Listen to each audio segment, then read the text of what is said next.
먼저 우리 나라 민족을 위해서 기도하시겠습니다. 우리 나라를 다스리는 우리 유정자들을 위해서 우리 기도합니다. 백성들을 두려워하며 두려운 마음으로 백성들을 잘 다스리도록, 그리고 하나님 그들을 붙들어 주옵소서. 그들을 도와주시고 이 나라를 잘 이끌어갈 수 있도록 그들을 인도하여 주옵소서. 우리 나라 민족을 위하여, 위정자들을 위하여 하나님의 도우심이 그들과 함께하기를 위하여 다시 한번 우리 통성으로 기도하시겠습니다. 거룩하시고 사랑이 많으신 하나님 아버지, 나라를 감사합니다. 이 나라 민족을 주님 앞에 의탁을 합니다. 하나님, 이날 다스리는 위정자들을 주께서 붙드시고 인도하여 주옵소서. 그들을 하나님께서 역사하셔서 그들이 하나님 아버지 백성들을 두려워하며 백성들을 잘 다스릴 수 있도록 하나님 아버지 그들을 붙드시고 인도하시고 역사하여 주옵소서. 또 하나님께서 그들을 도우시고 인도하시고 붙드셔서 이 나라의 민족을 잘 다스릴 수 있도록 하나님 기름 부어 주옵소서. 사람의 죄나 사람의 능력은 한계가 있습니다. 하나님이여 그들의 지혜를 주옵시고 그들의 능력을 주옵시고 함께 하셔서 아버지 이 나라 민족이 주님께서 세우신 이 땅을 온전하게 잘 다스리게 부족함없도록 도와주옵소서. 아버지, 그들 가운데 하나님을 아는 자를 주께 세우시고 그들이 기도하는 자를 세우셔서 오직 기도하는 가운데 하나님 아버지 주님이 주시는 영적인 능력을 받을 수 있도록 도와주십시고 하나님이 주시는 또 힘을 얻어 아버지 다스리게 부족함이 없도록 축복하여 주옵소서. 하나님 아버지 은혜를 감사합니다. 이 나라 민족을 주님 앞에 맡깁니다. 사람이 다스린다고 하지만 배후에서 역사하시는 하나님의 능력이 있음을 저희들이 압니다. 하나님 유정자들을 붙드시고 그들 다스리시고 도우셔서 이 땅에 사람이 다스리는 나라가 아니라 하나님께서 다스리는 귀한 나라로 축복하여 주옵소서. 힘들고 어려운 일이 있지만 극복하게 하시고 새로운 역사를 이루게 하시고 하나님이 주시는 그러한 놀라운 그러한 역사를 경험하는 축복된 민족으로 바로 세워갈 수 있도록 도와주옵소서. 특별히 주님을 믿는 자들이 있습니다. 하나님 그들을 기름 부으셔서 먼저 그들에게 지혜와 능력을 주셔서 온전하게 사는 그러한 귀한 주님의 아들 딸들이 다 될 수 있도록 도와주옵소서. 감사드리며 예수님의 이름으로 기도드렸습니다. 아멘. 할렐루야. 여러분을 주의 이름으로 축복합니다. 제가 설교는 이렇게 많이 하지 않는 거를 여러분 아시죠? 제 설교 듣기 쉽지 않습니다. 여기 쓴 게 몇 년 만에 쓴 거고 여성사역도 근데 이게 한 번에 다 쓰더라고요. 지난주 여성사역도 설교 그것도 한 몇 년 만에 한 거고. 근데 제가 요새 이제 혹시 저의 설교를 옆에 이제 혹시 이제 들으신 분들, 그런 분들은 눈치를 채셨는지 모르지만 요새 성령에 대해서 제가 설교를 많이 합니다. 여러 가지 주제를 가지고 하려고 해도 많이 하지 않기 때문에 한 가지 주제로 해도 큰 문제가 없을 것 같아요. 오늘은 성령을 따라 행하라 말씀입니다. 오늘 이 말씀은 사도 바울이 오늘 갈라디아 교회에다가 편지를 쓰면서 하는 말입니다. 그러면 사도 바울이 이곳에 기록하기를 내가 또 말합니다. 여러분은 성령을 따라 행하십시오. 그러면 결코 육체 욕망을 채우려고 하지 않게 될 것입니다. 근데 사도 바울이 너무 자신 있게 쓴 이런 말을 하는 거예요. 성령을 따라 행하면 결코 절대로 육체 욕망을 채우려 하지 않게 될 것이다. 이 사도 바울이 있는 육체 욕망은 무엇인가? 그건 이제 바로 그 다음 절에 명백하게 나와 있습니다. 그것을 명백하다고 얘기했습니다. 이런 명백한 건 뭐냐면 2 더하기 2는 4, 5, 5, 25. 이게 명백한 겁니다.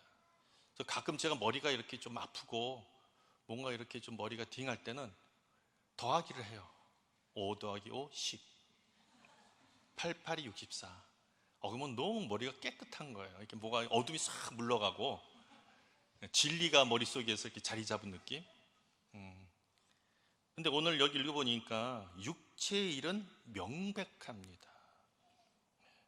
그러면서 19절과 21절 말씀에 기록을 했습니다. 우리 한번 볼까요?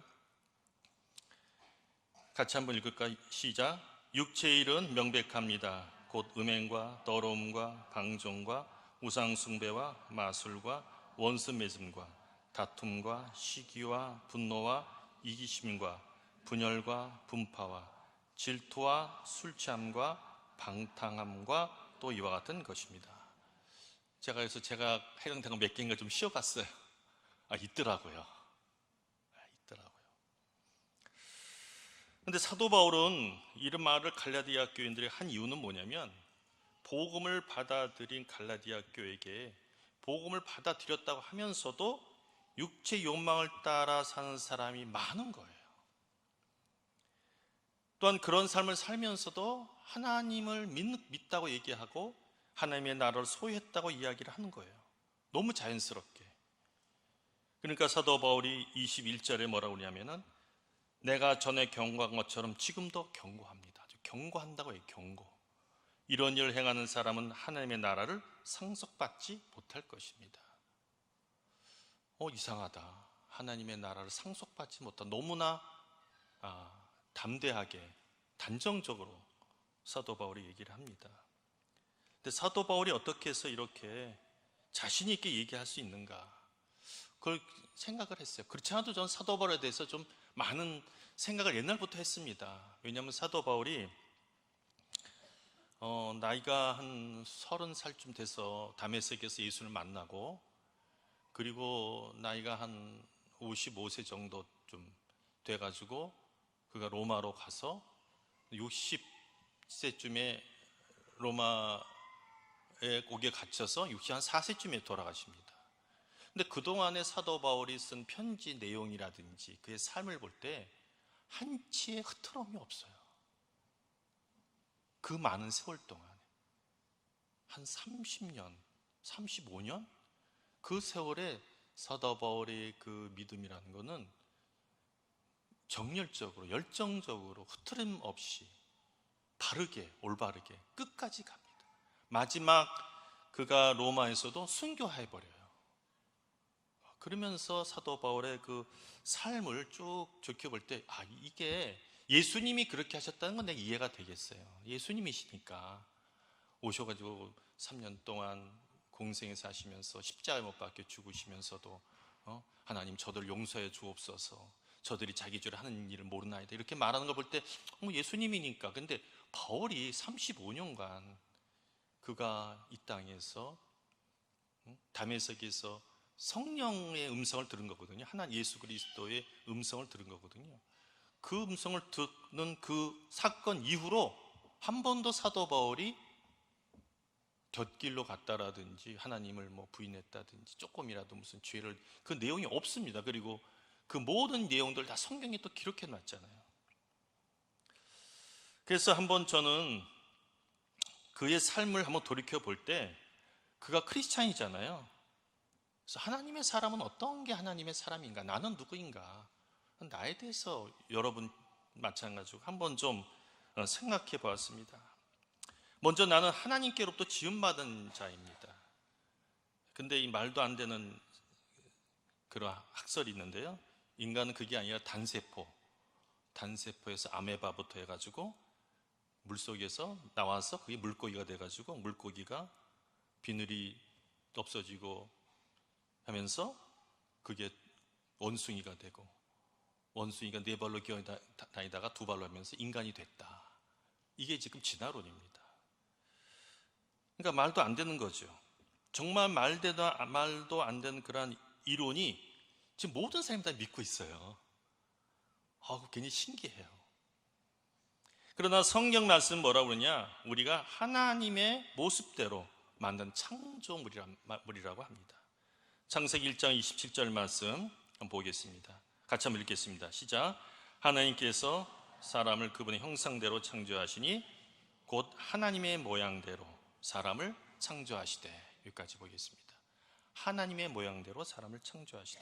인간이 얼마나 위대한 존재인가. 하나님의 형상대로 창조되었고 하나님의 모양대로 하나님이 창조하셨다. 그러니까 우리 안에 하나님의 모습이 있는 거예요. 그래서 하나님께서는 우리를 자녀로 삼았기 때문에 우리가 그런 평범한 삶을 살기를 원치 않으셨습니다. 우리가 하나님의 그러한 사랑을 받고 하나님이 기뻐하시고 원하는 그러한 삶을 살기를 원하는 분이 하나님이십니다. 하나님께서 우리 얼마나 사랑하시냐 극단적으로 보여주시는 게 내 가장 사랑하는 독생자를 나를 위해서 죽이기까지 나를 사랑하셨다 이야기를 하십니다. 사실은 그 말이 잘 적응은 안 돼요. 어떻게 하나님이 자기 하나밖에 없는 독생자 예수를 보다 나를 더 사랑할 수 있는가? 근데 하나님은 그렇게 하신 이유가 뭐냐? 하나님이 우리를 얼마나 사랑하시는지를 보여주시기 위한 하나님의 결단이었습니다. 그래서 그것을 통해서 우리는 자부심과 긍지를 가지게 될 정도로 하나님의 놀라운 사랑을 받은 자임을 경험하게 되었습니다. 사실은 자녀가 부모가 나를 얼마나 사랑하는지 여러분도 아시지만 잘 알지 못합니다. 그러나 자녀가 길을 잃었을 때, 잃어버렸을 때, 자녀가 몸이 아플 때, 그때는 부모가 자녀를 얼마나 크게 사랑하는지 그때야 이제 알 수 있죠. 그러니까 하나님께서 우리를 사랑하신 이유는 뭐냐? 하나님께서 자녀답게 우리를 살게 하시는 이유는 뭐냐? 왜 하나님께서 우리에게 성령을 주었느냐? 왜 하나님은 우리를 이토록 사랑하시느냐? 그것은 바로 하나님이 나를 낳으신 아버지이기 때문입니다. 이것을 다른 무엇으로도 사실은 설명할 수가 없습니다. 예수님께서는 그것을 요한복음 15장 16절에 이렇게 말씀하십니다. 너희가 나를 택한 것이 아니라 내가 너희를 택해 세운 것이다. 그것은 너희가 가서 열매를 맺어 그 열매가 계속 남아있게 하려는 것이다. 여러분 성경 읽다가요 예수님이 하신 말씀은 조금 우리가 비중 있게 둬야 됩니다. 바울도 있고 베드로도 있고 제자들 다 성경 말씀이지만 예수님이 직접 하신 말씀은 조금 더 신경을 써야 될 필요가 있어요. 너희가 나를 택한 것이 아니라 내가 너희를 택해 세운 것이다. 그 이유는 너희가 가서 열매를 맺어 그 열매가 계속 남아있게 하려는 것이다.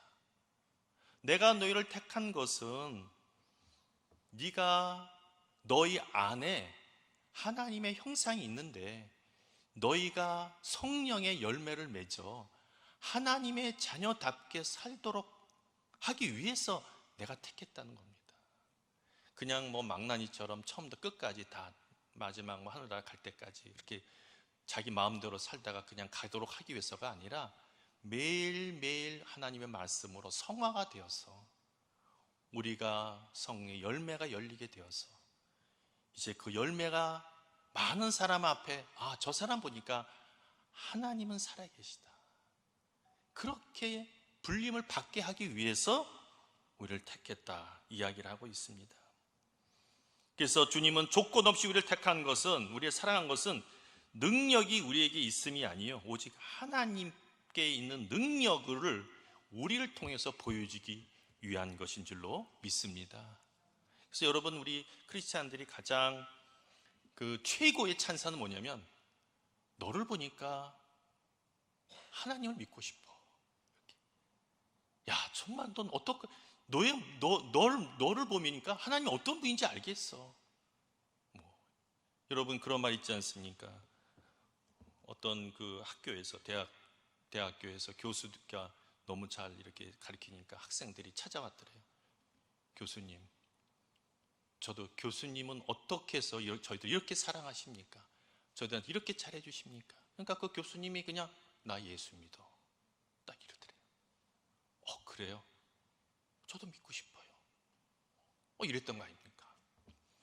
최고 아닙니까? 교수님 어떻게 저 이렇게 사랑하세요? 나 예수 믿어. 저도 예수 믿고 싶어요. 그래서 그 학교는 들어올 때는 예수 믿고 안 믿고 상관없이 다 받아들이는데 졸업할 때는 다 예수 믿는데요. 그렇다고 전도하는 것도 아닌데 여러분 진정한 전도는 입으로 하는 전도가 아니라 사실 삶으로 보여주는 겁니다. 저는 이제 장애가 있는 그 부모님을 매일매일 매주 대하잖아요. 오늘도 대했고. 장애가 있는 부모님을 대하면서 하나님을 저는 이렇게 한번 이렇게 슬쩍 곁눈질해서 보는 것 같아요. 하나님을. 야, 정말 소망이 없고 어떻게 하면은 일주일 동안 학교에서 가정에서 그 아이와 함께 있는 것이 힘들 그 부모님인데 그 자녀를 사랑하는 그 마음은요, 상상을 초월합니다. 한번 아이들 데리고 이렇게 밖에 나다 잃어버렸어요. 어떻게 잃어버렸냐면, 이 빌딩이 있는데 이쪽 빌딩으로 이렇게 걸어 들어야 되는데 얘가 옆에 빌딩으로 걸어 들어간 거예요. 그러니까 우리는 모르죠. 그럼 들어갔으면 나와야 되는데 그냥 거기 있는 거예요. 그러니까 그냥 그 부모가 왔는데요, 저는 무슨 생각했냐면, 이러다 내가 이제 교회 그만둬야 되겠구나. 그 정도로. 그러더니 경찰서에 되니까 경찰이요, 그 지역을 이렇게 둘러싸더라고요. 그 경찰차 한 10대가 아주 이렇게 좁혀 들어온, 그렇게 해서 또 이렇게 찾더라고요. 근데 나중에 보니까 애가 옆 빌딩에서 걸어 나오더라고요. 그러니까 부모는 그 자녀가 장애가 있으니까 오히려 덜 사랑할 것 같은데 그게 아니더라고요. 그 아이 말고도 자녀가 한 2-3명 더 있는데 걔네는 그냥 곁다리야. 너희들 알아서 해. 지금 이 형이 아프니까. 그러니까 그 모든 가족이 그 한 아이에 대해서 집중을 합니다. 육신의 부모가 이렇다면 하나님 아버지가 우리를 향하신 사랑은 여러분 상상이 가십니까? 몇 배가 아니라 몇십 배나 더 크겠습니다. 구약 때도 율법을 그들에게 지키라고 했지만 그냥 그들의 의지에 맡겨두지 않고 성령을 보내서 그들을 격려하고 용기를 주어서 힘을 주어서 율법을 지키게 한 게 하나님이십니다. 에스겔 36장 27절 말씀 보시겠습니다. 같이 한번 읽겠습니다. 그리고 내가 내 성령을 너희 안에 주어서 너희로 하여금 내 법령을 따르며 내 규례를 지키고 행하게 만들 것이다. 내가 내 성령을 너희 안에 주어서 내 법령을 따르며 내 규례를 지키고 행하게 만들 것이다. 율법의 구약에 있었던 모든 그 구약에 있는 그 신앙의 우리 선배님들이 다니엘이나 다윗이나 사무엘이나 전부 성령을 하나님께서 그 안에 넣어 주신 거예요. 행하게 하신 겁니다. 여러분, 하나님은 우리를 적당히 나를 사랑하셔서 내가 죄를 지은 벌을 주고 잘하면 상을 주는 옆집 아저씨 정도로 생각하시기 마시기 바랍니다. 그분은 우리를 사랑할 때 그냥 사랑하는 게 아니라 우리의 모든 것 조건을 만들어 주셨어요. 행할 수 있는 능력을 다 주신 겁니다. 그리고 나서 함께 살아간 거예요. 바울은 이런 성령님을 경험한 겁니다. 금식할 때나 기도할 때나 특별할 때 경험하는 그런 성령님이 아니라 사도 바울이 수시로 경험한 거예요. 그러니까 35년 동안의 그의 삶이 그렇게 위대한 삶을 살 수 있었지. 수많은 신앙의 선배님들이 가끔 내가 금식을 해야만 내가 충만한다면은 식사 많이 하셨겠어요? 사도 바울도 30세쯤에 예수님을 만나 44세 때 바나바 초청을 받아서 안디옥 교회에 함께 복회하고 56세쯤 로마서를 쓰고 60세쯤 로마에 가서 나중에 64세쯤에 순교를 당하는, 그렇게 35년간의 복음을 전하는 삶으로 살면서 어느 부분에서도 그의 복음에 대한 열정이 식어 있는 것을 발견할 수가 없습니다. 지금 우리 읽은 갈라디아서도 한 50세 정도, 50에서 55세 정도에 적은 것인데 그는 16절에 내가 또 말합니다. 여러분은 성령을 따라 행하십시오. 그러면 결코 육체 욕망을 채우려고 하지 않게 될 것입니다. 이 사도 바울이 노하우를 가르쳐 준 거예요. 노하우. 여러분 누구든지 나름대로 노하우가 있지 않습니까? 어떤 전문가들은 생활의 달인 보면요 깜짝 놀래요. 그냥 휙 던지는데요, 그냥 탁탁 그냥 들어가고. 저도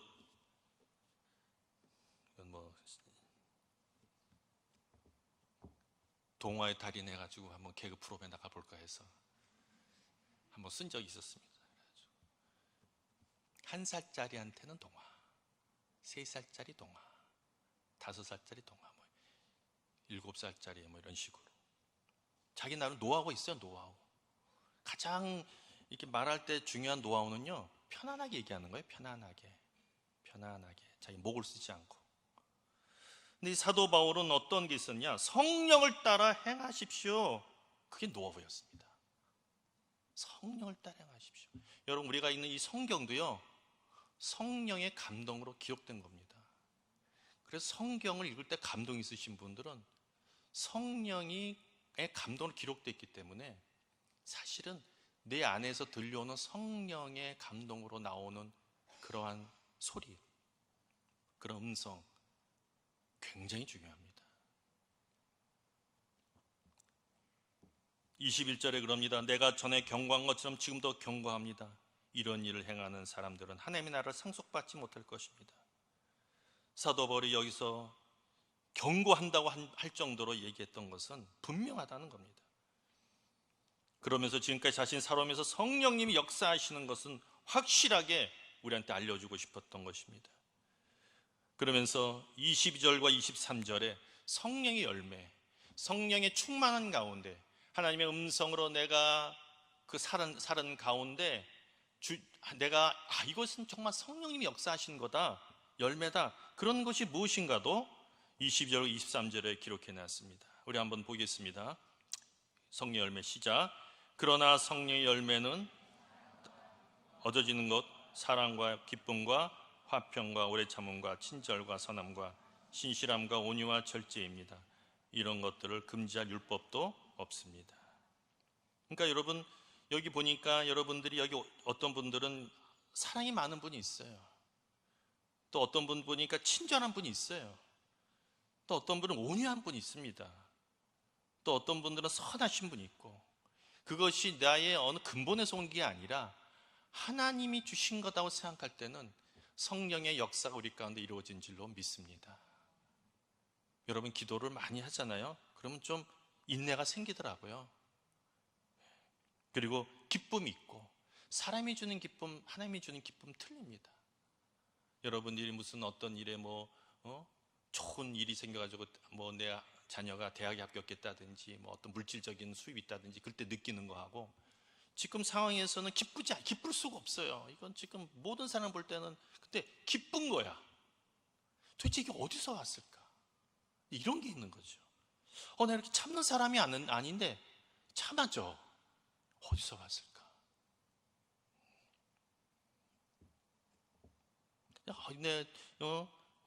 어떨 때는 욱하는 게 많이 있던 사람 있잖아요. 욱하는 거예요.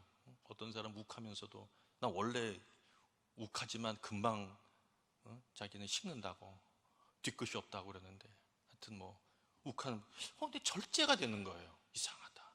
이게 절제가 되지. 예. 이런 걸 금지할 율법은 없다고 그랬습니다. 오직 성령의 열매만이 이런 것이 가능하게 한 줄로 믿습니다. 그러면서 그는 25절 말씀에 그 비결을 적습니다. 만일 우리가 성령으로 산다면 또한 성령을 따라 행하십시오. 성령으로 우리가 산다면 성령을 따라 행하십시오. 그러니까 성령이, 이 말이 뭡니까 여러분? 가끔 성령이 역사에 이 말 하시는 거 아니에요. 성령이 우리 안에 수시로 역사하시니까, 항상 성령이 우리 안에서 음성을 들려주시고 감동을 주시고, 우리 안에서 어떤 일을 행할 때 하지 말아라, 해라, 그건 잘못된 거야, 그런 정말 인도함과 그러한 것이 우리 가운데 있으니까 성령을 따라 행하라고 그러지요. 가끔 어떻게 역사하면 그런 말 하겠습니까? 성령으로 산다면서 내 생각, 내 지식, 율법으로 사는 것이 아니라 성령의 주시는 그러한 음성을 따라 살라는 것입니다. 그럼 우리 본론으로 들어가서 성령을 따라 행하는 것은 무엇인가요? 그렇다면 성령을 따라 행한다는 건 무엇인가? 우린 예수님이 하신 말씀에 귀를 기울여볼 필요가 있습니다. 여러분, 우리 항상 문제가 있을 때는요, 물론 성경이 여러 사람들의 말도 있지만 예수님이 무슨 말 하셨는가? 요한복음 14장 26절입니다.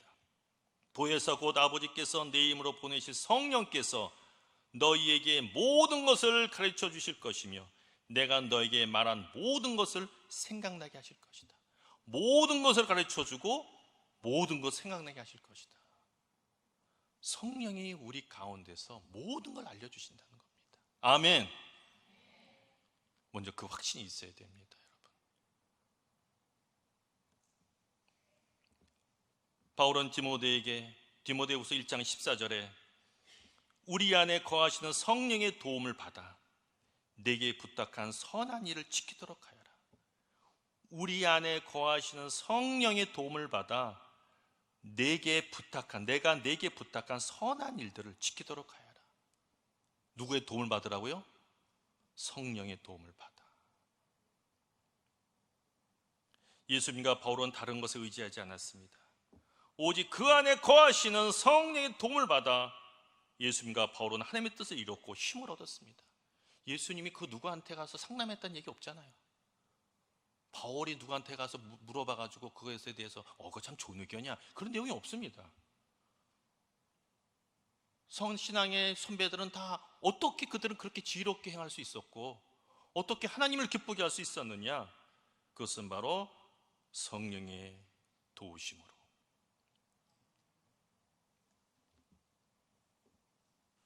사실은 저도 신앙생활을 굉장히 오래 했어요. 요새 굉장히 오래 했습니다. 거의 지난번 얘기했지만 4살 때부터 나는 예배당의 천장을 본 사람이니까 오랜 신앙생활 하면서 이게 왜 이러지 내가? 그런 생각 너무 많이 한 거예요. 또 제가 있었던 교단이 성령에 대해서는 그렇게 얘기했던 교단이 아니에요. 저는 방언 받고서도 갑자기 방언하다가 손가락치게 놀랬다니까요. 뭐지 이거? 방언하고 나서 왜 내 입에서 이게 나오지? 그 정도니까 한 번도 들은 적이 없어요. 그러면서 신앙생활을 쭉 하고 전도사도 하고 목사도 하고 이렇게 하면서도 뭔가가 조금 이렇게 2 더하기 2, 4가 이게 안 되는 거야.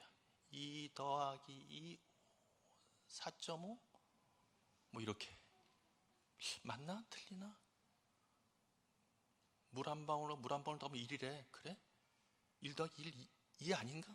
그러니까 뭔가 이렇게 하나님의 말씀이 이렇게 뭐가 있긴 있어요. 정확하게 얘기를 했는데 또 세월 한 10년 지나다 보니까 또 그거보다 다른 게 있더라고. 또 좀 혼란스럽죠.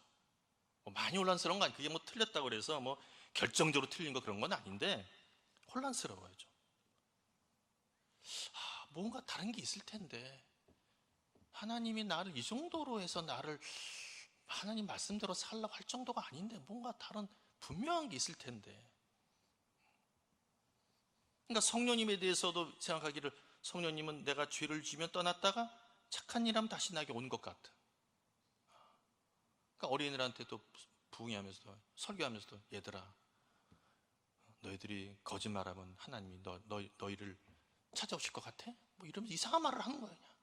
그러니까 애들도 어저께 또 다른 얘기 했는데 오늘 또 찾아올 것 같아? 오순절에 성령이 임했다고 하고 보니까 감정적으로만 느껴질 때 오셨다고 느낄 수가 있어요. 제가 왜냐하면 18살 때 성령 세례를 받을 때도 이 배 아래부터 이렇게 뜨겁게 이렇게 되면서 제가 성령 체험을 했거든요. 이 불 같은 게 여기 이렇게 띠 같은 걸 이렇게 이루면서 다 틀리잖아요. 어떤 사람은 무슨 가슴이 뜨거운 사람이 있고 어떤 사람은 근데 저 같은 경우는 또 그러니까 이제 그렇게 돼야 내가 성령이 나에게 임했나 이러니까 또 그거를 구하게 되는데 그게 그렇게 쉽게 옵니까? 일생에 한 번 있을까 말까인데. 그러니까 금식하고 또 밤새도록 기도하고. 예? 그러니까 정 안 되니까 부흥사들은 그냥 방언하면 성령 왔다고 그냥 얘기해 버리는 거예요. 방언 어떻게 하니까 랄랄랄랄랄라 난 따라해라.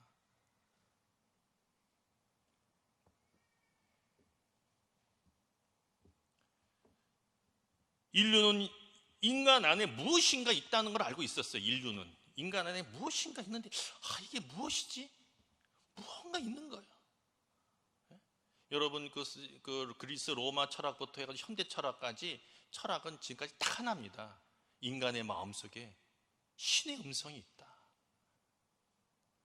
그 음성을 들을 수 있는 사람은 성인이다. 그거 하나 가지고 지금까지 철학한 겁니다, 여러분. 동양 철학도 마찬가지예요. 유교도요. 인간 안에 신이 있다는 거죠. 근데 볼 수가 없으니까 눈에 보이는 부모가 신이다. 그래서 제사를 드리는 거예요. 그게. 그러니까 무언가 인간 안에 있는데 그게 뭔지는 모르니까 그냥 알 수 없는 신, 마음의 소리, 뭐 진리의 소리, 뭐 수많은 걸로 얘기합니다. 자기네들에 맞게. 뭐 불교에서는 천나, 수많은 이야기를 하고, 지금 철학 쪽에서는 그냥 양심. 근데 뭔지 모르는 거예요.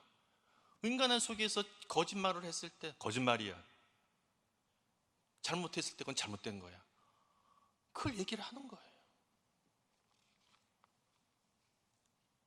사도 바울은 그것을 뭐라고 하냐면, 그게 바로 자기는 그 신의 음성, 선한 양심을 평생 붙잡고 그는 살았다고 이야기를 합니다.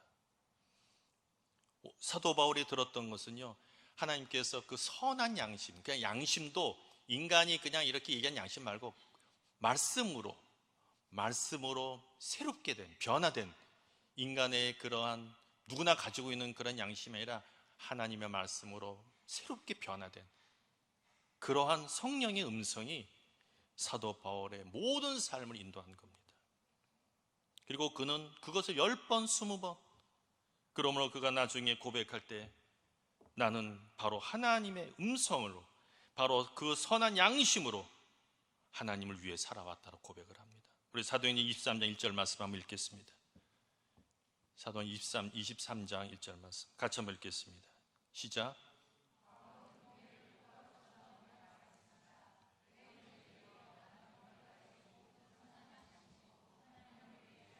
여기까지 하겠습니다. 나는 선한 양심으로, 내 형제들이여, 난 오늘까지 모든 선한 양심으로 하나님을 위해 살아왔습니다. 사도 바울의 마음속에서 들려오는 성령의 소리가, 그는 한 번도 지나치지 않았다는 거죠. 그를 한 번도 그대로 놔두질 않은 겁니다. 그대로 자기 마음대로 육체의 소욕에 따라 살 수 있도록 절대로 놔두지 않았어요. 사도 바울은 그래서 내 안에서 들려오는 그 성령의 음성에 지나치지 않고 그 음성에 귀를 기울이면서 그는 하나님을 기쁘게 하는 삶을 살 수 있었던 것입니다. 어떨 때는 한 번 들려도 있겠지만 어떨 때는 5번, 10번. 저도 마찬가지예요. 저도 어떨 때는 그것을 내가 잘못된 그러한 일을 할 때는요, 그건 한 번 들려오지 않고 10번 계속 무한대로 들려요. 무한대로 할 때까지. 그러면서 자신의 마음을 지켰습니다. 여러분, 마음을 지킬 수 있는 사람은요, 모든 것을 다 지킬 수 있는 사람입니다. 그래서 그 사도 바울은 우리한테 얘기합니다. 만일 우리가 성령으로 산다면 성령을 따라 행하십시오. 아멘. 여러분의 인생 가운데 하나님께서는 그냥 야, 너 성령을 따라 행하라 이렇게 두신 게 아니라, 하나님께서는 우리 안에서 끊임없이 성령을 따라 살 수 있도록 성령의 음성을 우리에게 들려주신 줄로 믿습니다. 그걸 들을 수 있는 여러분들에게 주의 이름으로 축복합니다. 인간이요, 결코 약하지 않습니다. 하나님 인간을 결코 그렇게 보잘것없는 존재로 만들지 않았어요. 하나님의 자녀는 그냥 이렇게 살다가 그냥 그렇게 살도록 만들지 않았습니다. 하나님께서는 하나님의 자녀는 자녀답게 죄를 이길 수 있는 능력도 주시고, 또한 선택할 수 있는 능력도 주셔서 성령으로 충만한 가운데 산다면 성령을 따라 행할 수 있는 줄로 믿습니다. 그럼 26절 말씀, 헛된 영광을 구해 서로 노엽게 하거나 질투하지 않도록 합시다. 성령을 따라 사는 사람에게 헛된 영광을 구하다가 노엽게 하거나 질투하지 아니하고 성령의 뜻을 이루는, 하나님의 기쁨을 이루어가는 여러분 되기를 주의 이름으로 축복합니다. 기도하시겠습니다. 오늘도 하나님은 저희를 사랑하십니다. 사랑하신 증거는 바로 우리 안에 성령님을 선물로 주신 것입니다. 그리고 우리가 성령을 따라 행할 수 있는 음성을 날마다 들려주신 그 하나님, 하나님은 우리에게 성령 열매를 맺으며 살아가기를 원하시는 분이십니다. 하나님, 연약하고 부족하고 죄 가운데 갈 수밖에 없는 우리 인생들을 그대로 놔두지 아니하시고 자녀 삼으시고 능력 주시고 힘 주시고 성령의 충만함을 주셔서 성령을 따라 행할 수 있는 지혜까지 주심을 감사합니다. 하나님이 주신 이 놀라운 은혜를 받았사오니 이제 날마다 순종하는 삶을 살 수 있도록 도와주옵소서. 이제 날마다 성리 열매를 맺는 저희 삶이 될 수 있도록 축복하여 주옵소서. 이 시간 같이 말씀을 기억하면서 우리 같이 한번 통성으로 기도하겠습니다. 기도하시겠습니다. 걸어가시고 사랑에 많으신 하나님 아버지 은혜를 감사합니다. 어리석고 무지한 저희 인생들, 죄 가운데 과다 멸망받을 수밖에 없는 인생들을 하나님 아버지를 붙드시고 성령으로 인도하시고 역사하시고 붙드신 하나님 아버지, 날마다 들려오는 아버지 주님의 음성에 귀를 기울이게 하시고 그 음성에 순종하게 하셔서 이제 하나님 아버지 저희가 세상에 있는 육체 욕심을 따라 사는 사람이 아니라 하나님의 말씀을 가지고 성령을 따라 사는 사람이 될 수 있도록 축복하여 주옵소서. 날마다 들려주는 그 음성에 귀를 기울이게 하여 주옵소서. 순종하는 마음을 주옵소서. 날마다 아버지님을 기쁘게 하는 삶을 살 수 있어서 날마다 성령 열매를 맺어 하나님을 기쁘게 하는 저희 삶이 될 수 있도록 기름 부으시고 축복하시고 인도하여 주옵소서. 걸어가시고 사랑이 많으신 하나님 아버지 감사합니다. 주의 가운데 거하다가 영원히 멸망받을 수 없게 어리석은 인생, 주님께서 자녀 삼으시고 백성 삼으시고 성령을 저에게 선물로 허락하시어 육체의 소를 이루는 삶이 아니라 하나님의 성열매를 이루는 삶을 살 수 있도록 인도하심을 감사합니다. 놀라운 은혜를 주셨사오니 이제 아버지 그 받은 은혜대로 날마다 감사하며 찬양하며 영광 돌리며 하나님이 주시는 그 귀한 은혜를 가지고 성령 열매를 날마다 열리며 기뻐한 죄가 될 수 있도록 인도하여 주옵소서. 오늘도 하나님 아버지 저에게 귀한 예배를 통해서 말씀을 해주셨사오니 일주일의 삶 가운데 주께서 붙드시고 인도하셔서 다음 주에 함께 하신 그 하나님을 찬양하며 영광 돌리며 주님 앞에 나와 예배 가운데 영광 돌릴 수 있도록 축복하여 주옵소서. 감사드리며 예수님의 이름으로 기도했습니다. 아멘.